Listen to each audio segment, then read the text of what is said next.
Jean-Claude Schmitt, bonjour. Bonjour. J'évoquais l'introduction de votre ouvrage. Le J'ai reconnu. Vous l'avez reconnu. Non mais j'insiste parce que c'est drôlement bien écrit. C'est toujours important, il faut le dire, que les livres soient bien écrits. Ça se lit bien et c'est toujours un plaisir de lecture. Et historien que vous êtes, vous soulignez l'importance des sources. Mais alors là, vous êtes tombé sur une source absolument fabuleuse. Quelle est-elle ?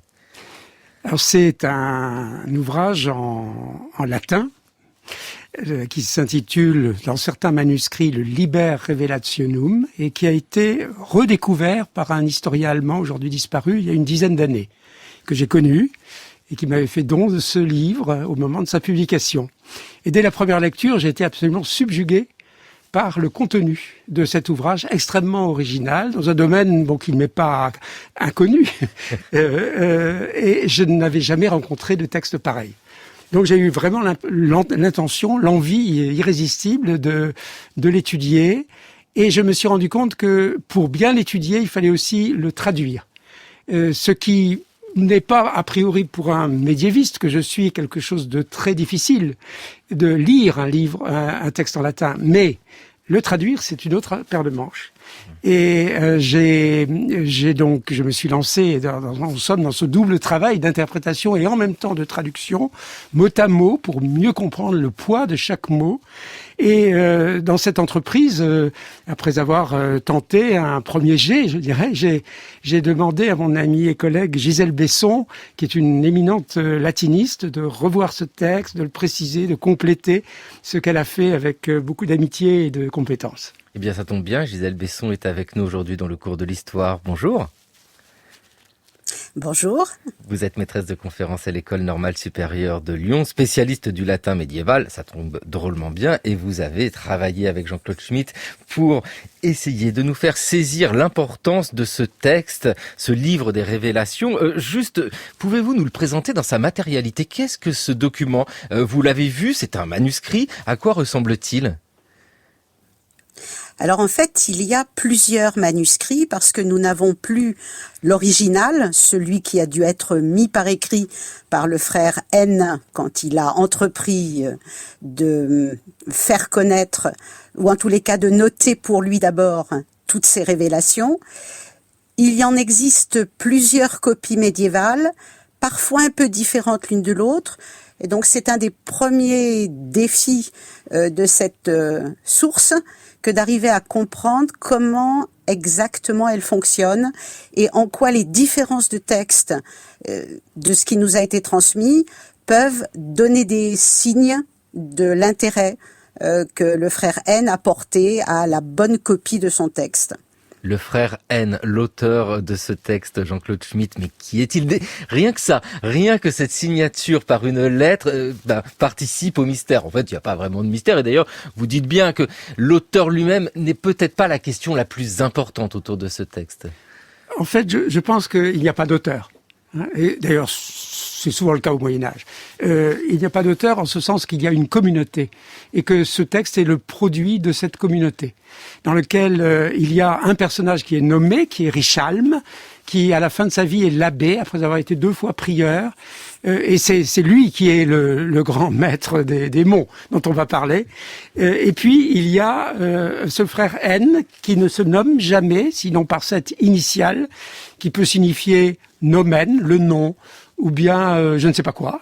En tout cas, vous dites ce n'est pas novice, ce n'est pas un novice. Pas novice, non. Alors que dans d'autres textes, on a un novice qui discute avec son maître des novices ou abbé. Et là, non, parce qu'il est prêtre, il est un moine accompli.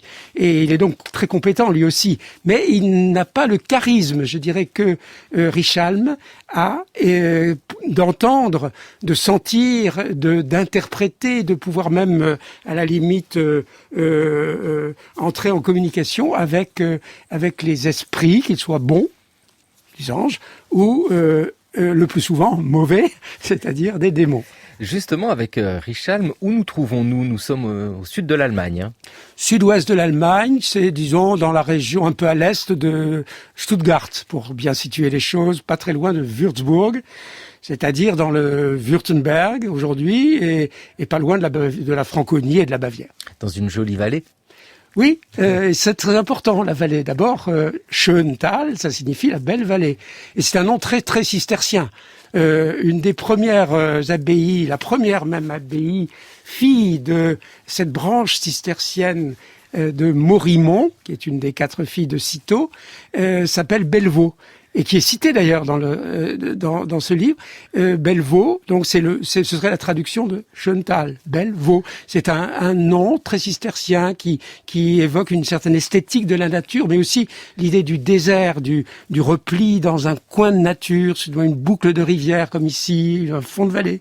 Et on peut constater cela pour toutes les abbayes cisterciennes qui existent encore. Oui, parce que ces abbayes cisterciennes sont des espaces qui sont dans toute l'Europe. Il y a vraiment ce réseau très fort d'abbayes cisterciennes. Eh bien, justement, nous allons faire un tour dans une abbaye cistercienne. Celle-ci se trouve en Bretagne. Nous ne sommes pas à Paris aujourd'hui, mais plus précisément en Bretagne, dans l'abbaye de Melleray. Et je vous remercie, Père Colomban, qui êtes le père abbé de cette abbaye, de nous accueillir si gentiment. Je sais que la radio et la télévision n'entrent pas dans votre silence, mais pour une fois, vous l'avez voulu, vous nous avez autorisé, et nous sommes très sensibles à votre accueil. Mon révérend père, j'ai quitté Paris ce matin, à 7h25, j'ai quitté le bruit et la fureur, j'ai pris un avion, qui était encore le bruit, je suis arrivé à Nantes, ensuite j'ai parcouru 50 km, c'est-à-dire les 50 km qui nous séparent de votre abbaye, et je suis entré dans le silence, et je dois dire que j'ai été surpris. Oui. Nous abordons, en entrant d'ici, dans une vie monastique, un autre monde, le monde de l'esprit, et j'allais dire le monde des esprits. Le monde des esprits. En 1974, Jacques Chancel, dans Radioscopie, se rendait dans une abbaye cistercienne en Bretagne. Il interrogeait l'abbé Colomban, qui évoque les esprits. Jean-Claude Schmitt, évidemment, tout ça évoque quelque chose d'évident. Chez vous, c'est intéressant de se dire que en 1974, le monde des esprits est évoqué par un père abbé d'une abbaye cistercienne. Oui, je ne sais pas s'il l'entendait exactement de la même manière. L'esprit, c'est d'abord un mot, évidemment, qui a beaucoup de signification. Ça peut être le Saint-Esprit. Je pense que l'abbé devait d'abord penser au Saint-Esprit. C'est aussi l'esprit, l'âme de chacun. Et puis, c'est les esprits. Et dans le livre des Révélations, dont nous traitons, ce mot est employé à la fois pour les bons et les mauvais. Alors, on dit les bons esprits. Jamais, ou une fois peut-être, anges. Alors qu'il s'agit de ça. Et puis, les mauvais esprits qui sont, eux, plutôt appelés les démons. Et en fait, ils sont cousins, ils sont frères même, je dirais, les bons et les mauvais, puisqu'ils sont tous des anges déchus, selon la Bible. C'est l'orgueil qui a fait chuter les anges du paradis céleste vers l'enfer. Et les anges qui se sont rebellés, qui sont donc les diables et les démons. Mais diable n'est pas non plus un terme fréquent dans ce livre, ce sont les démons, c'est-à-dire ce grouillement d'esprits qui sont absolument partout, qui sont des dizaines de milliers. Il cherche à un moment à les compter. Naturellement, il ne peut pas y arriver. Et des dizaines de milliers qui vous entourent, qui se collent, qui adhèrent, comme il dit, adhèrent au corps, pénètrent dans le corps, parlent à votre place, vous interrompent quand vous essayez de parler, vous font faire des gestes incohérents et parfois indécents, et s'en prennent même aux cadavres qui, après la mort, continuent de bouger parce que les démons leur poussent un pied, un bras, une tête. Dans ce livre des Révélations, c'est la consigne qui est mise en place de tout ce que font les esprits. Alors vraiment du micro-détail, il y a mais vraiment un foisonnement autour de la présence d'esprits dans ce monastère. C'est même très perturbant. Que font les esprits? Ils font des toutes petites choses parfois pour enquiquiner les moines. Ah oui, ils peuvent par exemple leur donner une voix rauque. Alors que la voix, bon, d'abord, on l'a entendu tout à l'heure, les moines ne parlent pas, on garde le silence, pas même à table, etc. Mais parfois, quand même, il y a la possibilité de parler. Il y a un sermon, par exemple. Le père abbé fait un sermon qui est même reproduit dans le livre. Et pendant le sermon, voilà que les démons interviennent et lui donnent une mauvaise voix, une voix rauque. Il est furieux, et tout de suite, il comprend. Et que fait-il? bien, il fait le signe de croix pour les repousser. S'ils toussent, bien ça peut aussi être, enfin c'est un démon. Non, on va pas mettre de conditionnel. Le moine qui s'endort pendant la messe, bing, eh ben évidemment c'est un démon. Allez, extrait de ce livre des Révélations.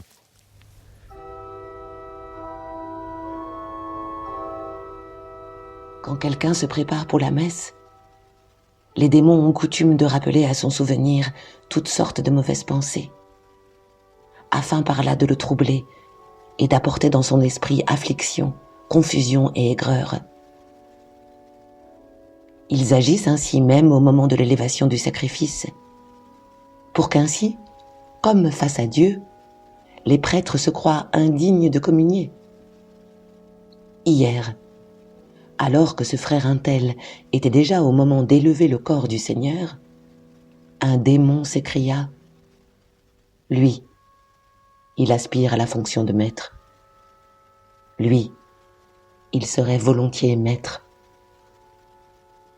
Et ils ont coutume de me lancer à la figure que j'accomplis cet office contre mon gré, et que je ne montre pas une parfaite obéissance et bonne volonté comme il le faudrait. »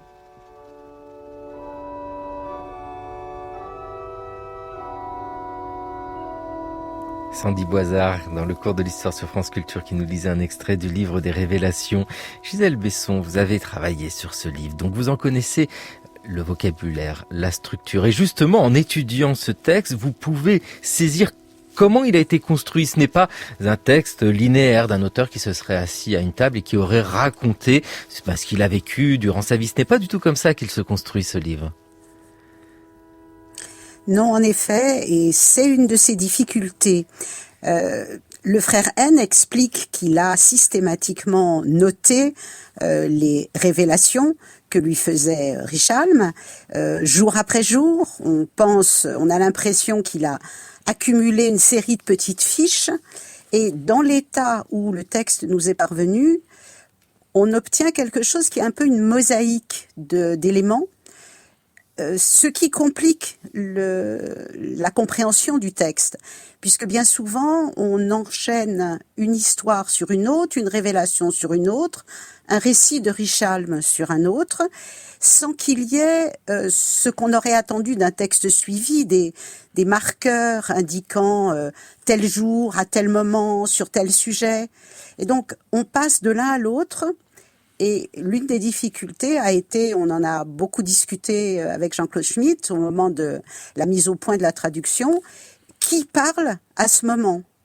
Est-ce qu'on est dans la parole du frère N ? Est-ce qu'on est dans les paroles de Richalme ? Qui est le « je » qui parle à ce moment-là ? Et malheureusement, les manuscrits que nous avons encore ne sont pas sur ce point extrêmement clairs. Ce n'est pas clair, dites-vous, mais c'est sans doute l'œuvre du démon, une fois encore. Le cloître des ombres, c'est le titre de cet ouvrage qui paraît chez Gallimard, Jean-Claude Schmitt. Enfin, je dis cet ouvrage, mais non, 2 pour le prix d'un. Le cloître des ombres, suivi du livre des Révélations. Très bon achat, parce qu'on en a 2 pour le prix d'un. Mais c'est surtout une histoire absolument passionnante. Jean-Claude Schmitt, vous êtes historien du Moyen-Âge, directeur d'études à l'École des hautes études en sciences sociales. Et vous avez travaillé sur cet imaginaire complexe du Moyen-Âge. Alors bien sûr le cloître des ombres, mais pensez par figure du cercle divin au diagramme magique. Et puis on pourrait développer sur les rythmes au Moyen-Âge que vous avez publié également chez Gallimard. Ce document, ce livre des Révélations, est un moyen formidable dans la démarche d'historien pour comprendre une communauté de moines au tournant du XIIe et du XIIIe siècle. C'est une très belle source sur leur vie. Oui, voilà, l'historien peut travailler sur de grands sujets. Bon, vous avez bien voulu mentionner les rythmes, par exemple, ou les gestes, ou les revenants, enfin, qui ont été comme ça des points d'intérêt pour moi et qui m'amenaient à brasser beaucoup de documents, à réfléchir dans la longue durée et dans un espace très vaste. Et puis, de temps en temps, quelque chose de plus, non pas monographique, mais micro-historique, ce qui n'est pas la même chose. Micro-historique, c'est-à-dire on part sur un lieu très précis, un moment très précis, à partir d'un document peut-être unique, mais qui révèle une richesse extraordinaire de contenu qui permet finalement de croiser tous ces grands problèmes que l'on connaît. Et de fait, je me suis un petit peu retrouvé comme dans un miroir dans ce livre des révélations, puisque j'y retrouvais tous mes vieux amis, c'est-à-dire les revenants, les gestes des moines, le langage, bien sûr, les manuscrits, etc., etc. Et voilà, à partir d'un document assez ample quand même, on peut trouver une sorte de concrétion de toute une culture. Et c'est ça qui m'a intéressé. C'est-à-dire finalement, que sont ces démons ? Que sont ces hommes? Quelles sont leurs relations? Qu'est-ce que ça signifie pour une culture dans la longue durée, la civilisation médiévale? Qu'est-ce que ça signifie d'être ainsi contraint de vivre, confiné, au milieu de démons? Oui, parce que ce mot est là, celui de confiner. C'est la vie des moines. Et justement, dans ce que vous nous expliquez dans votre démarche d'historien, Jean-Claude Schmitt, il y a la volonté de saisir, eh bien, à partir de ce document, cette communauté cistercienne, ce qui est passionnant, et puis prendre du recul. Je regarde des titres, des passages de votre ouvrage, mais brève histoire chrétienne des anges et des démons, c'est extrêmement généreux. Non, mais ça fait des rappels, ça permet d'avoir des points de comparaison, de positionnement, avec toujours cette question, mais ici, sommes-nous dans un cas extrêmement particulier, ou est-ce que cette présence des démons est quelque chose qui peut être généralisé pour le Moyen-Âge? Oui, je pense qu'on peut généraliser, mais le témoignage est particulier. Il ouvre une fenêtre comme nul autre, je pense, sur la culture médiévale. Pas seulement monastique, ce que j'appelle l'ontologie, c'est-à-dire qu'est-ce que c'est qu'une personne, qu'est-ce que c'est que l'être au Moyen-Âge, et dans quelle mesure cet être ne se limite pas à la personne comme nous la concevons, mais possède des sortes d'extensions, en somme, qui sont les démons, et de points de contact avec le reste de la création, c'est-à-dire même les animaux, même les végétaux, tout cela entre en relation par la médiation, la forma, comme dit le texte, la forme des démons. Cette forme des démons, quelle est-elle? Qui sont ces démons?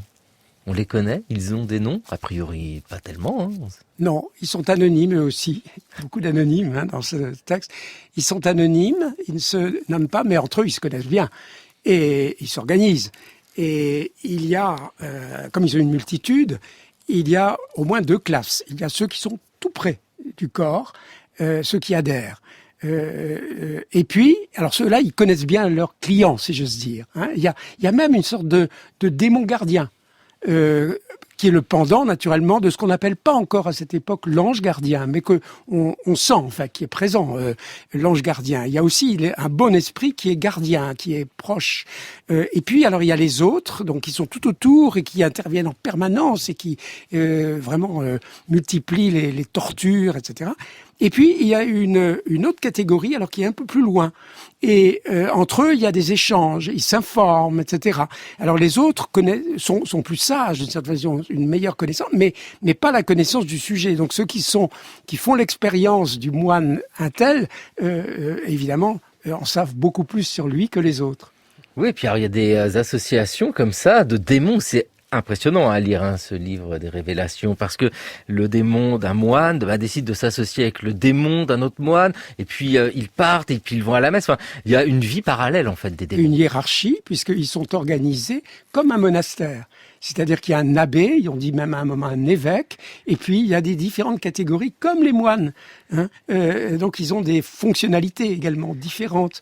Voilà. Et puis, ou alors ça c'est une sorte de métaphore monastique et ecclésiale, et puis il y a aussi l'armée.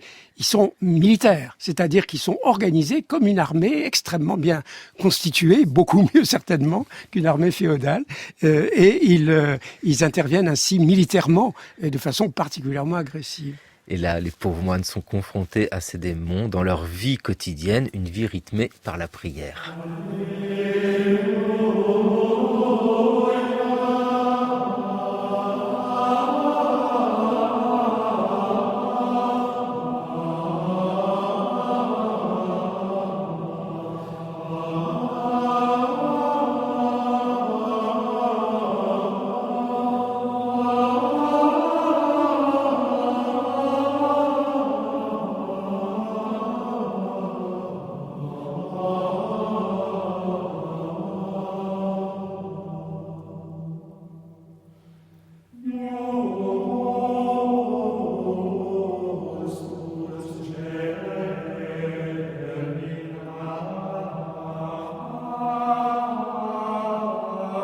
Les moines de l'abbaye d'Hauterive dans le cours de l'histoire sur France Culture. Jean-Claude Schmitt, le rythme de vie de ces moines est essentiel pour comprendre combien ces démons sont présents.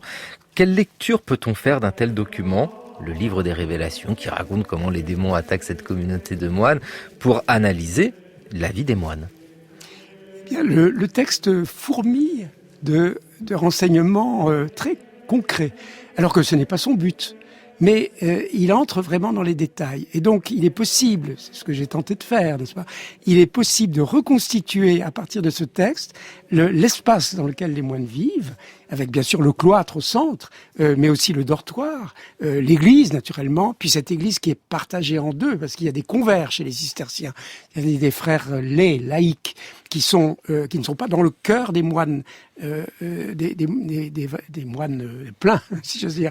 Ce sont eux qui sont dans la partie occidentale de l'église, et puis il y a un jubé, et dans la partie orientale, il y a les moines de chœur. Oui, il faut rappeler le jubé, Ça, il y a une véritable important. barrière dans les églises Voilà. qui a disparu depuis, il n'en reste pas beaucoup. Non, ils étaient vraiment séparés. Au XVIIIe siècle, les jubés, les clôtures, etc. ont disparu, mais là, c'est très important, d'autant plus que c'est un axe également. Il y a un axe ainsi nord-sud qui se prolonge par le réfectoire des moines, qui est lui aussi est mentionné très souvent, et qui recoupe l'axe est-ouest. Hein. On a donc une vraie croix dont le centre est le centre du cloître. Voilà, tout cet espace-là.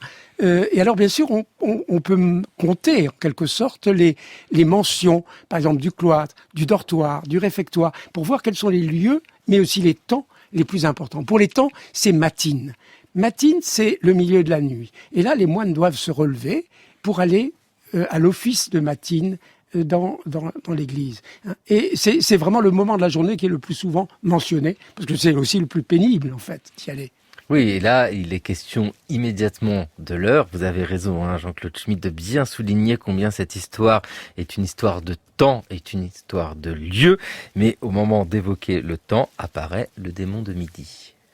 Le démon de midi, c'est pas du tout le démon de la quarantaine.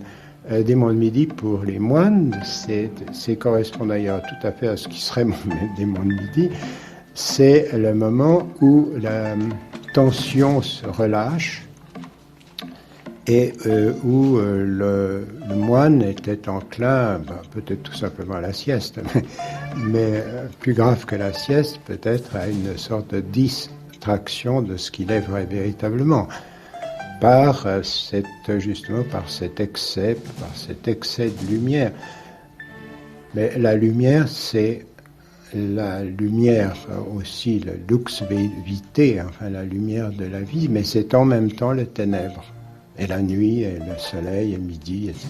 Midi, minuit, pour moi, midi ne se conçoit pas sans minuit, et minuit ne se conçoit pas sans midi.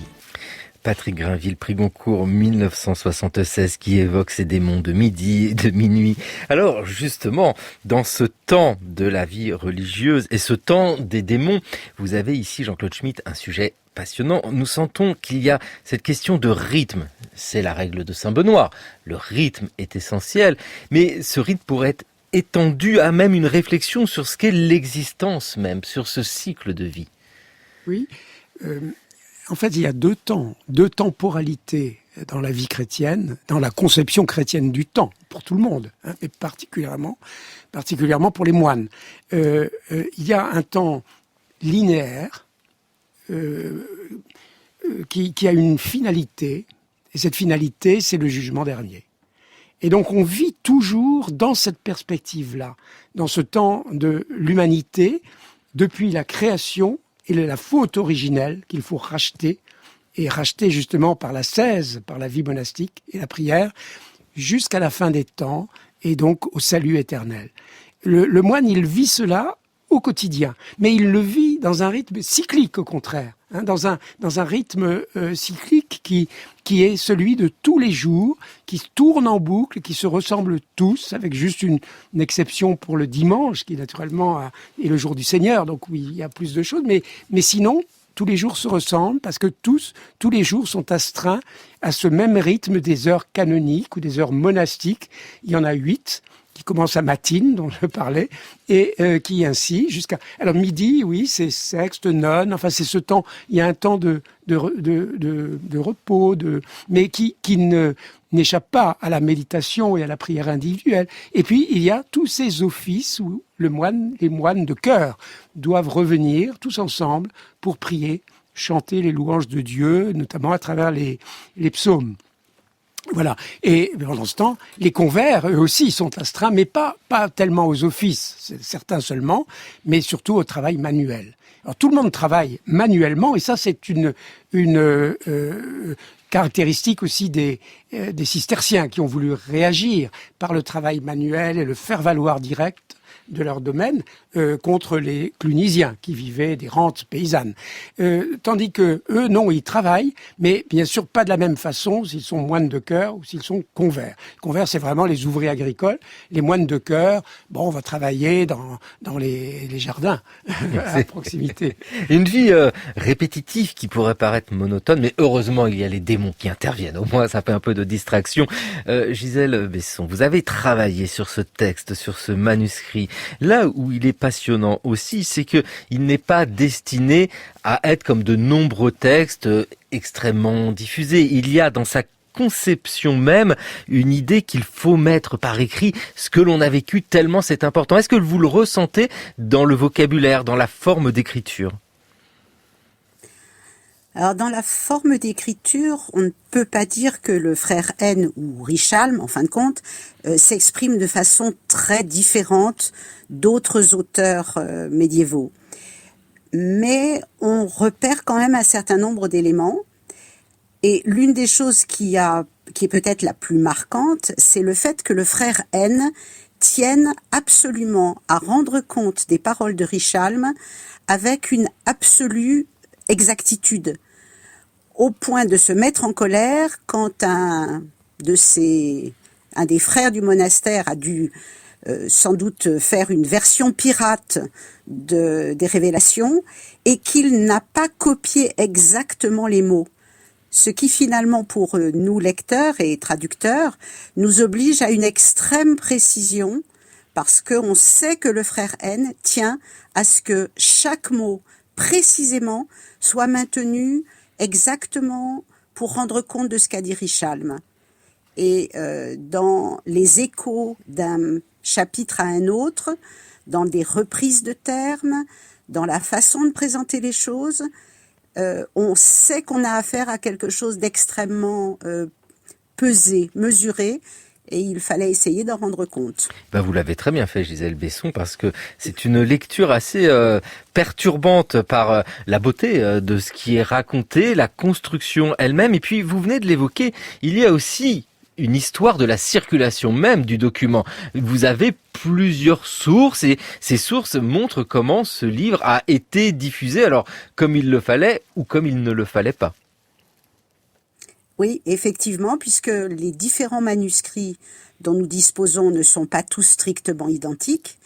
Et surtout, mais Jean-Claude Schmitt l'a bien montré dans le livre, parce que le frère N précise d'une manière qui est vraiment, qui est d'un texte tout à fait exceptionnel, il précise qu'il a donc vu cette copie pirate et qu'il veut absolument la corriger.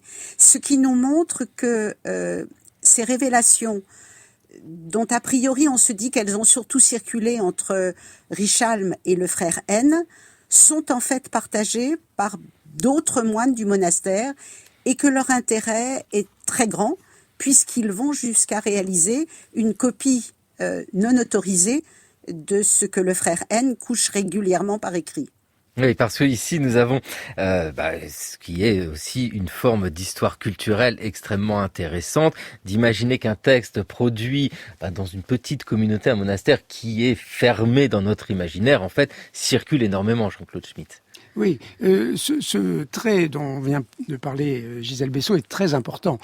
C'est, à ma connaissance, le seul cas au Moyen-Âge où nous ayons, en somme, la copie authentique, c'est-à-dire légitime, et une copie inauthentique, pirate, le mot est peut-être un peu fort, mais il était il était habituel, n'est-ce pas, de corriger les manuscrits. C'est-à-dire que quand un scribe recopiait quelque chose, il y en avait un autre qui devait ensuite corriger. C'était le corrector.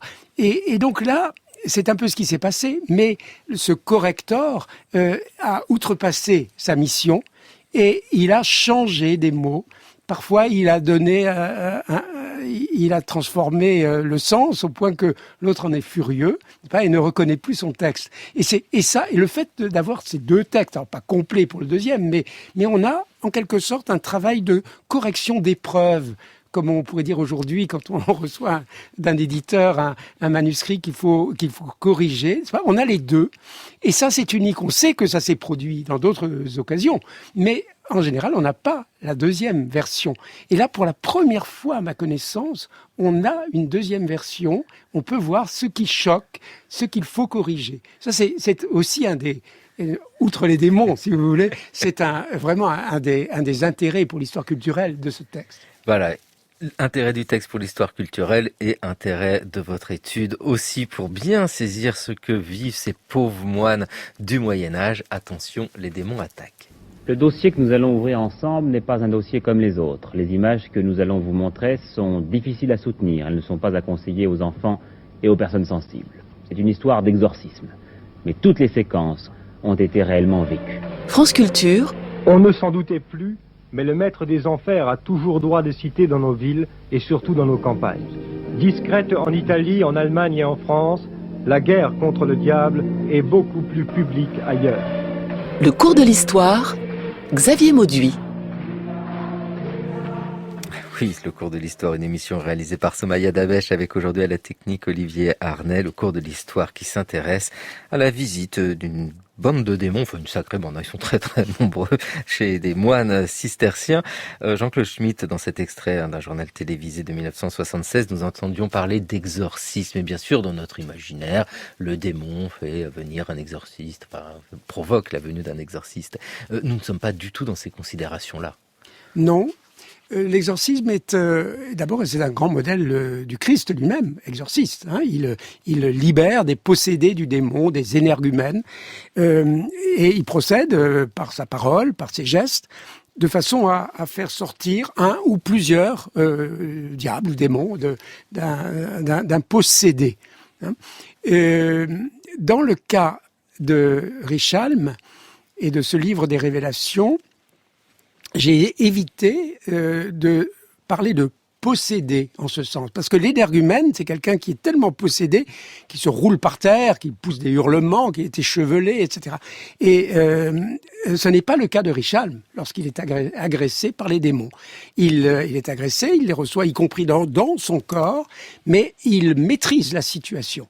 C'est-à-dire que c'est lui-même qui est son propre exorciste, et par ses paroles, par ses bénédictions, et par surtout les signes de croix qu'il fait de façon démultipliée sur son corps même, n'est-ce pas ? Il dit, à un moment, il recommande à l'autre de faire 30 signes de croix.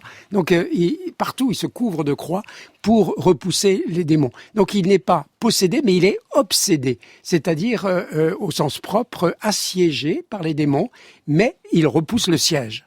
Oui, il repousse et il faut faire vraiment preuve de grande vigilance car les démons sont rusés.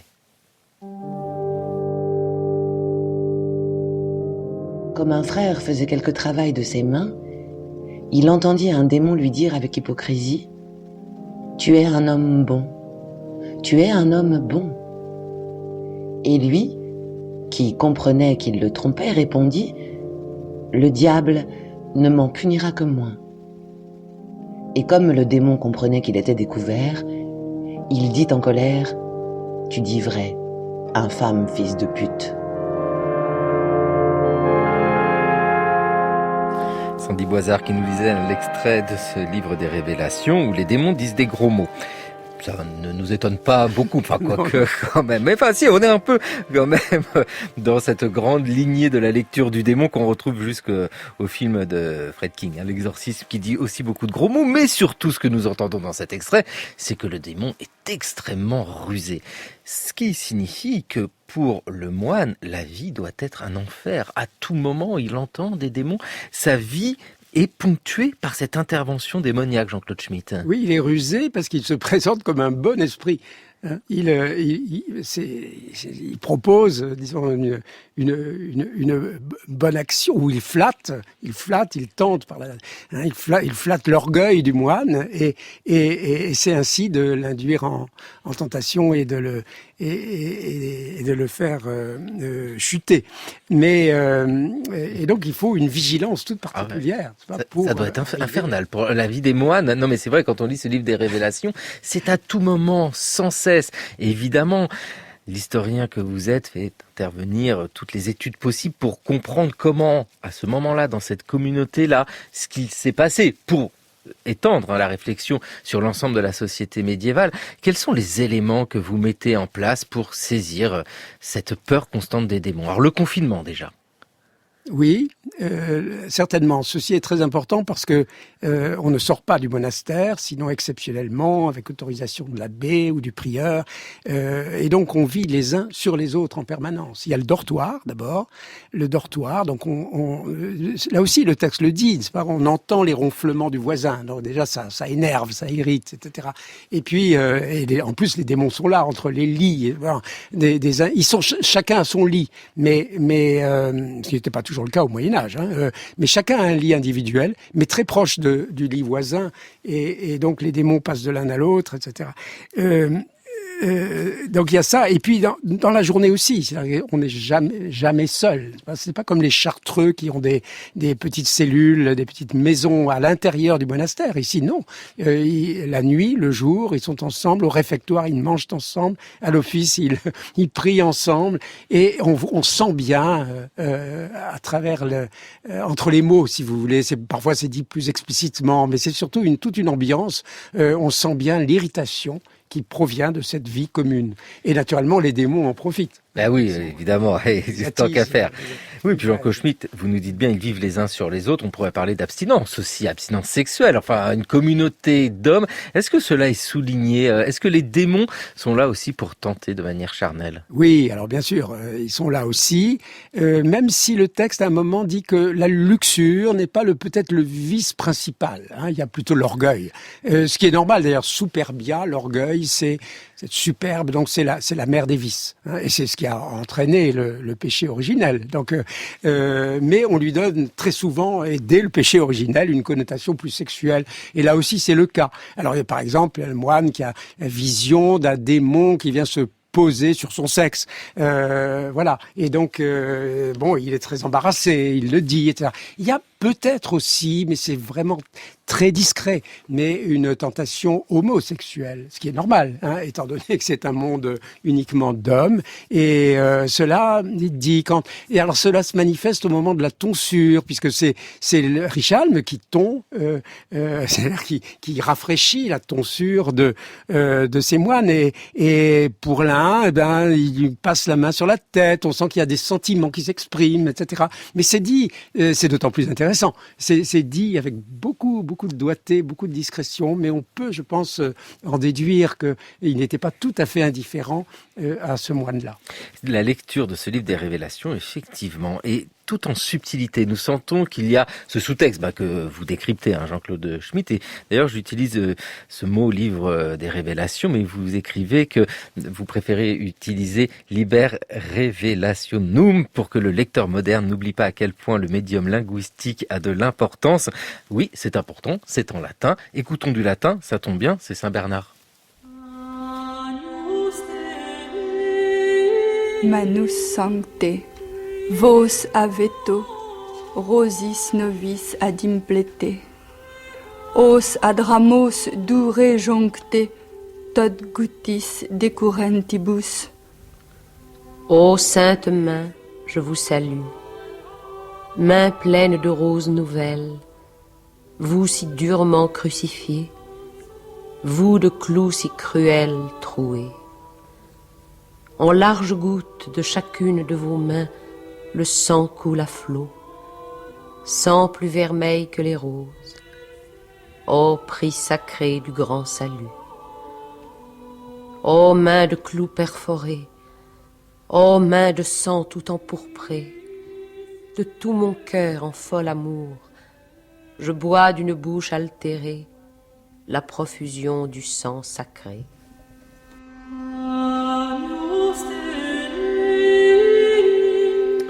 Un texte de Saint Bernard Clairvaux, donc c'est pas n'importe qui dans notre discussion, parce que c'est lui qui est à l'origine de ce mouvement cistercien. Gisèle Besson, nous avons entendu ce texte en latin, puis sa traduction. Je ne vous demande pas si la traduction était bonne, parce que vous seriez capable de trouver des nuances à apporter. Justement, au moment de traduire ce livre des Révélations, en tant que lecteur, j'ai été surpris par ce côté très malin, assez passionnant en fait. On se laisse captiver par cette narration. Vous, en tant que traductrice, vous arrivez à vous plonger aussi dans ce texte, dans cette beauté particulière, en tout cas narrative. On est curieux. Oui, c'est vrai que c'est un texte absolument fantastique, dans tous les sens du terme peut-être. En tous les cas, effectivement, à la lecture, c'est une langue intéressante, c'est une belle langue. C'est une langue aussi qui ne se refuse pas d'utiliser éventuellement un mot plus populaire ou, par exemple, de rappeler que, bien entendu, on est en contexte germanophone et que, par exemple, les exclamations ne sont pas un « et ou » latin très classique, mais un « ach » tout à fait allemand. Donc, on sent aussi dans l'écriture même, dans la langue même, des éléments du contexte linguistique allemand qui participent de l'intérêt évident de cette langue. Oui, intérêt évident de cette langue, intérêt évident de cette source. Jean-Claude Schmitt, l'ouvrage s'intitule « Le cloître des ombres », publié chez Gallimard. Le cloître, lieu essentiel dans un monastère. Il aurait pu s'intituler « L'infirmerie des ombres » aussi, tant l'infirmerie est un lieu important pour ses moines et pour les démons aussi. Oui, c'est un des lieux les plus souvent cités. Et donc, on en peut en déduire qu'il a un rôle très important. Les moines, Richard Ier, sont souvent malades. Et donc, ils vont à l'infirmerie, dont on connaît très bien l'emplacement, qui est un peu en dehors des bâtiments centraux du monastère, mais facile d'accès. Et là, il y a un certain relâchement de la discipline, c'est-à-dire qu'on peut parler un peu plus, etc. Et on sent que certains moines en profitent, et naturellement les démons interviennent dans ce sens. Voilà. Mais l'infirmerie, ça peut être aussi l'antichambre de la mort.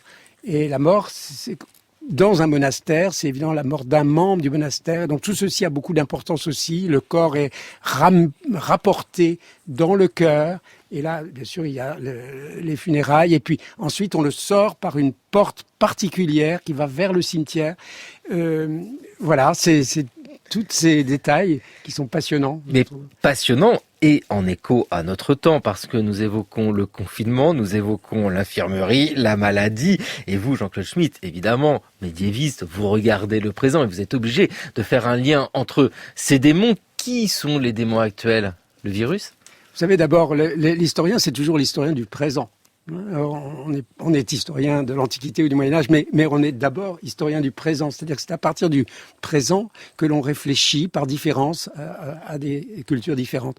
Et donc, en effet, j'ai été très frappé. Il se trouve, c'est fortuit, naturellement, si j'ai fini ce livre au moment où commençait cette pandémie, mais tout de suite, j'ai été saisi par la proximité, c'est-à-dire la question du confinement, naturellement. Alors, ce confinement familial, et confinement monastique, c'est pas tout à fait la même chose, mais enfin, on est là. Et puis ce virus qui adhère lui aussi à nous, qui rôde par-ci par-là, qu'on ne voit pas, mais dont on sent la présence et qui de temps en temps, hop, choisit sa cible.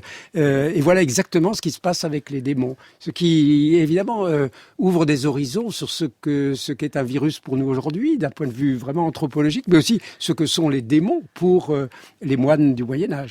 Ces démons des moines du Moyen-Âge, ils sont assez taquins, en vérité. Je ne sais pas comment vous les percevez, on n'a pas envie de les rencontrer, plus que ça, Jean-Claude Schmitt. Ils sont assez amusants. Oui, il y a des aspects assez humoristiques. Il y a une, oui, ils manient l'ironie, ils savent rire, se moquer, etc. Mais bien sûr, ce sont les moqueries aussi entre les moines qui s'expriment ainsi à travers les démons. C'est-à-dire qu'entre les moines, il y a des fortes tensions, je l'ai dit. plus ou moins exprimées, mais des railleries, des jalousies, et bon, qui sont évidemment pas normales, mais n'empêche qu'elles sont là en permanence. Et c'est ça, en somme, l'expression aussi des démons. Eh bien, c'est en cela que ce livre est passionnant. Le Cloître des Ombres, par vous, Jean-Claude Schmitt, et puis avec Gisèle Besson, pour lire ce livre des révélations, parce qu'il y a l'histoire de ce livre, il y a l'histoire de la circulation des documents, de la mise en place de ces textes, et puis après, on peut étendre ça à cette vision de la société médiévale en partant d'un monastère du sud-est de l'Allemagne. Merci vivement à vous, Jean-Claude Schmitt, de nous avoir fait visiter ce Cloître des Ombres. Merci aussi à vous, Gisèle Besson.